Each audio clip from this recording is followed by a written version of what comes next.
Ayan, good afternoon. Ayan, nandun tayo ngayon sa 1 Minute in Hata. So ito, nandito tayo ngayon sa activity area ng Hata at ito ang kanilang souk. Ayan, kung napapansin nyo, yan ay magbubukas tuwing Friday, Saturday, Sunday dahil doon ang pinakabulto ng tao. Kahit dyan sa city ay napakainit, ano? But dito, medyo windy dito at saka ang hangin dito ay napakalamig ng simoy, yan. Kaya yung nakokontra niya yung init.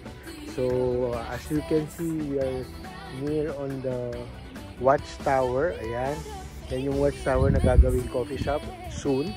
So andabay lang kayo sa mga update natin. Ayan, so salamat po sa mga nanonood dito sa 1 Minute in Hata, and I hope you can share this video to your pages. Ayan, salamat at yan ang ating update ngayon sa 1 Minute in Hata.